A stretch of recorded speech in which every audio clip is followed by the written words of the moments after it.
دیکھیں بھائی بہن یا جو بھی مر چکے ہیں وہ سب آ جاتے ہیں. کچھ وہ ہیں جو مرتے وقت آ جاتے ہیں. آپ نے بارہا سنا ہوگا مرنے والا کہتا ہے کہ دیکھو یہ میرے پاپا آئے ہیں, میرے امی آئے ہیں, فلاں تجربات ہیں اس سلسلے میں, تو یہ سب آتے ہیں. لیکن برزخ میں جب مر کے یہ وہاں جاتا ہے, فرشتے لے کر کے جاتے ہیں, تو استقبال کے لیے سب عزیز و اقارب کھڑے ہوئے ہوتے ہیں.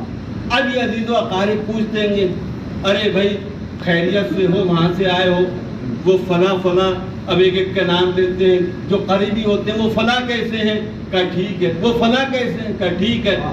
وہ فلاں کہ وہ تو مر چکے, یہاں تو نہیں آئے, یہاں تو نہیں آئے. اب روایت کا جملہ یہ ہے کہ وہ کہتے ہیں کہ شاید اس کے گلے میں حقوق الناس کا پھندا پڑ گیا ہے. اب یہ مرنے والا کہتا ہے کہ وہ پھندا کہاں کا ہے, کیسا پھندا حقوق الناس کا, کہ جو بندوں کے حقوق ادا نہیں کر کے آتا ہے اس کے گلے میں رسی کا پھندا ڈال کر کے کھینچا جاتا ہے.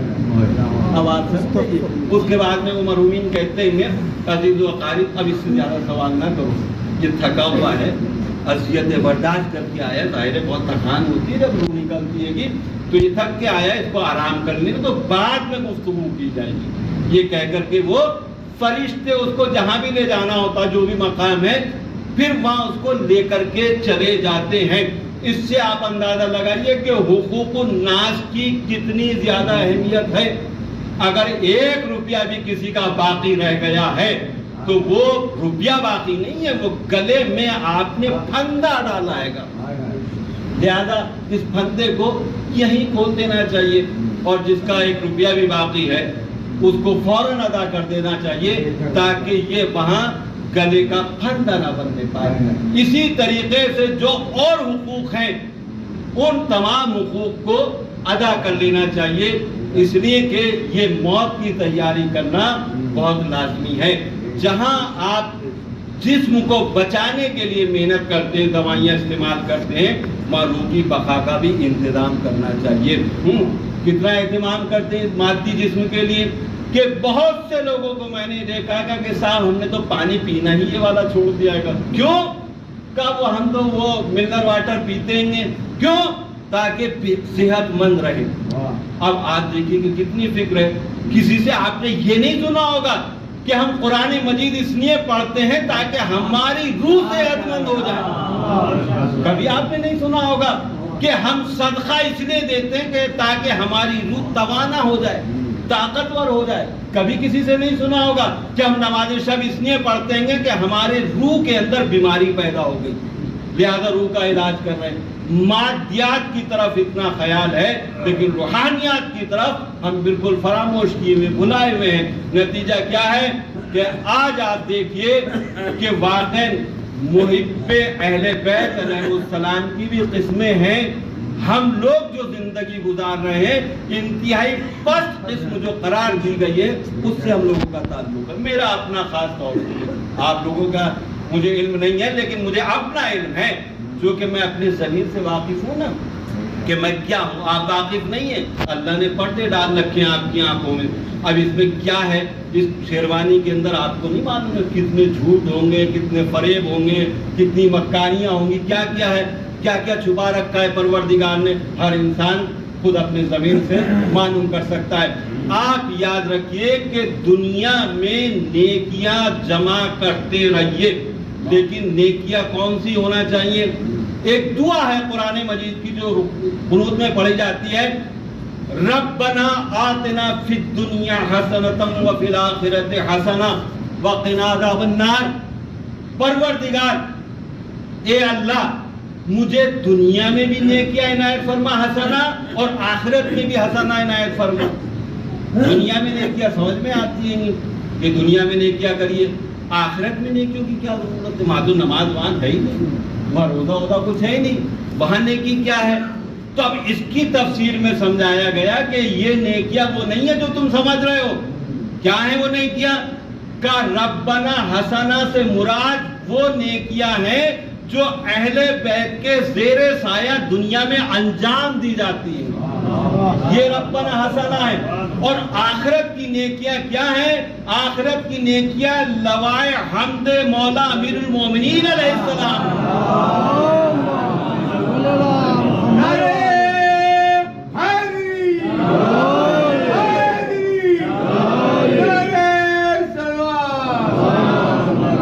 اب یہ لوائے حمد، اس کا سایہ انہی کو نصیب ہوگا جو دنیا میں حسنہ کے اوپر عمل کرتے ہیں. زیر سایہ امام زمان علیہ السلام.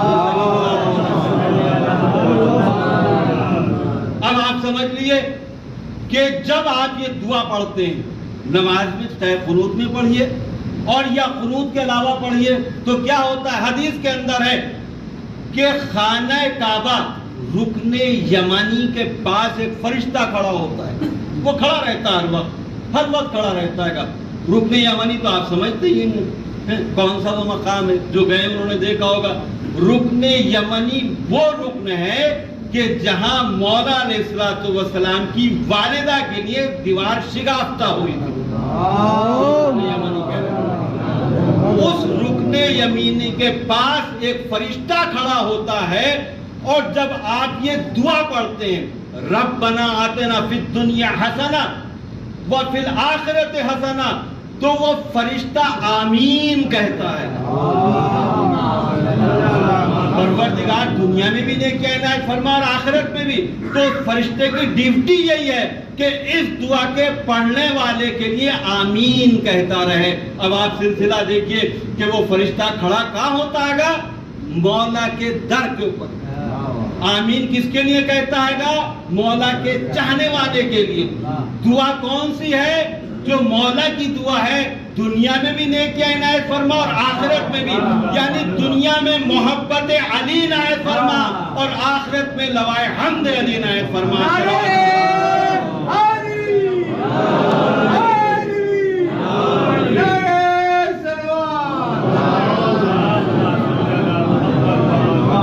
بس آپ کی زحمتوں کو تمام کیا. اب ہمیں قبر کی تیاری کیسے کرنا چاہیے، کیونکہ عموماً یہ چیزیں ذرا سا بیان کی جاتی ہیں. اعمال صالحہ انجام دیجیے. تو اب اعمال صالحہ میں ہے کیا؟ لوگ نماز اور روزے تک محدود ہو جاتے ہیں. روزہ رکھ لیا عمل صالحہ ہے، یہ تو واجبات نہیں ہیں، یہ تو ہمیں انجام دینا ہی ہے. نماز واجب ہے، روزہ واجب ہے، حج واجب ہے اگر استطاعت ہے، زکوٰۃ واجب ہے اگر آپ مستطیع ہیں. یہ چیزیں تو واجب ہیں ہی ہیں. اگر یہ انجام نہ دیں تو جہنم میں جانے سے روکے گا کون؟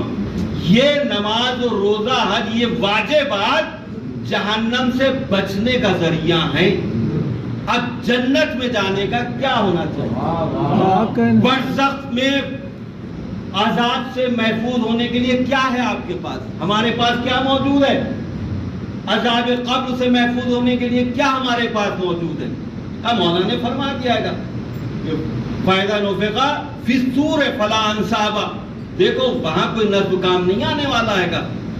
اور دیکھو برزخ کا اور قبر کا خود انتظام کر کے آنا. چھٹے امام علیہ السلام کی حدیث ہے، لہذا ہمیں خود انتظام کر کے جانا چاہیے.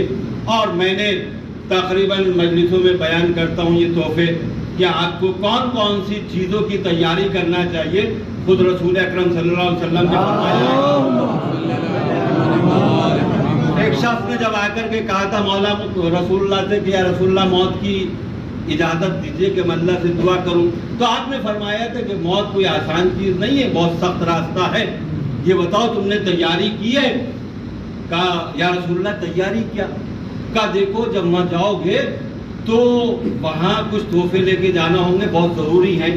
بس مختصر سے 2-3 تحفے آپ کی خدمت میں عرض کرنا ہے اور اس کے بعد مجلس کو تمام کرنا. تو پوچھتا ہے گا کہ یا رسول اللہ مرنے کے بعد میں کس کو تحفے چاہیے؟ تو آپ نے فرمایا کہ دیکھو جب تم مرو گے تو سب سے پہلے اللہ کہے گا میرے لیے کیا لے کر کے آئے، میرے لیے کیا لے کر کے آئے، کون سا تحفہ لے کر کے آئے. دوسرے میں تم سے تحفہ طلب کروں گا مرنے کے بعد میں میرے لیے کیا لے کر کے آئے. تیسرا تحفہ ملک الموت کا ہے. ملک الموت کہیں میرے لیے کیا لے کر کے آئے ہو، جو کہ دائرے کے تحفے لانا سنت مؤکدہ ہے. بہت بڑی تاکید ہے کہ جب گھر میں آپ سفر سے آئیں تو تحفے لے کر کے آئیں. اب ظاہر ہے کہ اتنا طولانی سفر کر کے آپ جا رہے ہیں اور فرشتوں کے لیے اللہ کے لیے کچھ نہیں لے کر جا رہے، تو یہ تو خود بھی عقل میں آتا ہے کہ کچھ نہ کچھ ہونا چاہیے۔ تو اب رسول اللہ نے فرمایا کہ دیکھو ملک الموت کے بھی تحفے ہیں۔ قبر کہے گی میرے لیے کیا لے کر کے آئے ہو؟ روزے محشر جب پہنچو گے تو پل صراط کہے گا میرے لیے کیا لے کے آئے ہو؟ جنت کہے گی میرے لیے کیا لے کے آئے ہو؟ دروغہ جہنم کہیں گے میرے لیے کیا لے کے آئے ہو؟ اور اسی طریقے سے ہر ایک کے تقریباً 40 تحفے رسول اللہ نے بیان فرمائے، اور ہر ایک کے 4 تحفے ہیں، اللہ کے 4 تحفے ہر ایک کو لے کے جانا ہے، اور نہیں لے جائیے گا تو اس کی سزا ہوگی۔ اس کی سزا ہے کہ آپ سفر طویل کر کے آ رہے ہیں، کیا لے کے آئیں گے؟ ہمارے یہاں بھی لوگ جاتے ہیں سعودیہ دبئی جاتے ہیں، کیا کوئی خالی ہاتھ آ جاتا ہے گا؟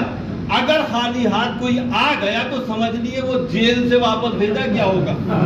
خالی ہاتھ کوئی آتا نہیں ہے، اور اگر آ جائے گھر میں خالی ہاتھ تو وہاں نہ بھی جیل رہا ہو تو گھر میں جیل بن جائے گی، لہٰذا کوئی خالی ہاتھ نہیں آتا ہے گا۔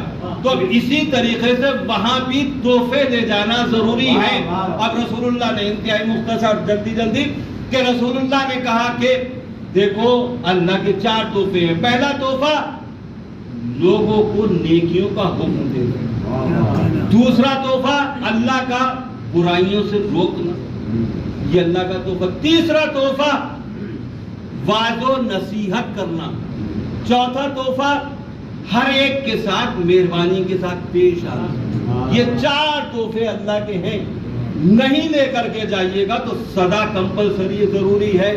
لہذا اس دنیا میں رہ کر کے یہ 4 تحفے لے لیجئے اور اس کو جمع کر لیجئے۔